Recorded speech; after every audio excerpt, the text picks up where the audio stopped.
ऐसी कृपा करो जग जननी, जीवन गायत्री मैं हो। सदचिंतन सद्भाव जगे, सद कर्मों की जग में जय हो। ऐसी कृपा करो जग जननी, जीवन गायत्री मैं हो। मित्रों, गायत्री उपासना अचूक ब्रह्मास्त्र है।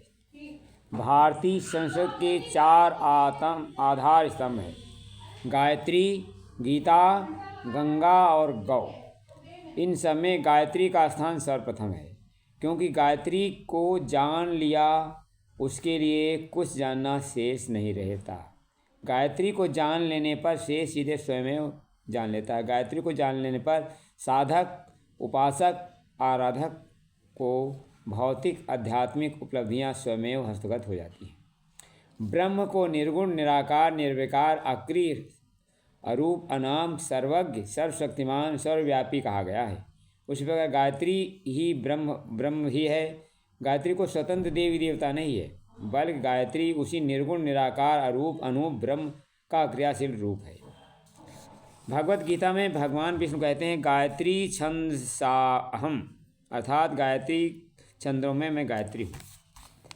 गायत्री को मंत्रों का राजा कहा गया है। प्रणव, व्याहृत और गायत्री तीनों को पर ब्रह्म उपासना करनी चाहिए। क्यों? गायत्री सभी वेदों, उपनिषदों, पुराणों, गीता, रामायण, रामचरित आदि का बीज सार है। आज तो गायत्री को जान लेता है, वो निरंतर उपासना साधना करते हुए गायत्री का साक्षात्कार कर लेता है। गायत्री सनातन आदि मंत्र है। प्राचीन सभी ऋषियों ने गायत्री मंत्र की साधना, गायत्री माता का आशीर्वाद से असीमित सिद्धियां, सामर्थ्य प्राप्त किया। गायत्री साधना से राजा विश्वरथ कालांतर में महर्षि विश्वामित्र बने, ब्रह्म पद की प्राप्ति हुई। आधुनिक युग के गायत्री सिद्ध उपासक परम पूज्य गुरुदेव अपने हिमालयवासी सूक्ष्म शरीरधारी गुरु के संरक्षण में 24 वर्षों तक 24 लाख के गायत्री मंत्र का 24 महाप्रशिक्षण संपन्न करने वाले एकमात्र महायोगी हुए, जिन्होंने ब्रह्म स्वरूप गायत्री का साक्षात्कार किया। गायत्री साधना से प्राप्त ब्रह्म बल से मानव को देवत्व का उदय और धरती पर स्वर्ग का अवतरण होता है। पूज्यवर गायत्री महाशक्ति के संबंध में कहा है, गायत्री भूलोक की कामधेनु है। पूज्यवर ने आगे कहा, गायत्री पारसमणि है। गायत्री की महिमा बताते परम पूज्य गुरुदेव ने गायत्री को कल्पवृक्ष बताया। जो श्रद्धा और भक्तिपूर्वक गायत्री माता का आचर पकड़ लेता है, गायत्री उपासना करता है, वह उसका कल्याण सुनिश्चित है। साधक को नित्य गायत्री उपासना करना चाहिए। इस संबंध महर्षि विश्वामित्र कहते हैं, किसी प्रकाश रही सत्यानंद स्वरूप ब्रह्म का हृदय में सूर्य मंडल के ध्यान करते हुए कामना रहित गायत्री मंत्र को जपे, साधक उपासक अविलंब संसार के आगमन से छूट जाता है।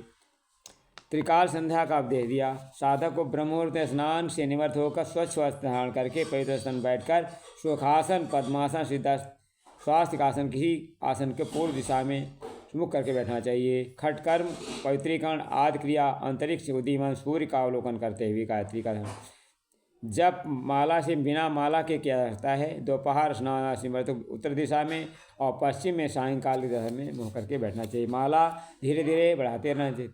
3, 7, 11, 21, 27 माला। गायत्री ब्रह्मनिष्ठ ज्ञानी महाविद्या पर्वक गायत्री महामंत्र की दीक्षा लेकर गायत्री की उपासना करने से उपासना शीघ्र फलीभूत होती है। हाँ, उपासना के साथ साधना, आराधना करना चाहिए। मित्रों, आराधना का अर्थ है कि सेवा किसकी? विश्व ब्रह्मांड के रूप में अभ्यक्त रहे। गायत्री ने साधना इच्छुक साधनों को गायत्री महाविद्या का अध्ययन करना चाहिए। और किसी गायत्री साधना इच्छुक साधुओं को साहित्य शक्ति घनीभूत आध्यात्मिक ऊर्जा के लिए ओतप्रोत गायत्री मथुरा के तीर्थ के शांति कुंज में आकर परम पूज्य गुरुदेव के सुस्मृता 9 दिवसीय साधना शिविर करना चाहिए। क्योंकि गायत्री के बारे में परम पूज्य गुरुदेव कहते हैं, कण कण में अणु अणु में माता रूप तुम्हारा पाए हम, अपना ही परिवार मिले जहाँ कहीं भी जाएं हम। धूप खिले नैनों की उजली मन में नव सूर्योदय हो, ऐसी कृपा करो जग जननी जीवन गायत्री मैं हो। धन्यवाद। वीडियो अच्छा लगे गायत्री में माँ परम गुरुदेव।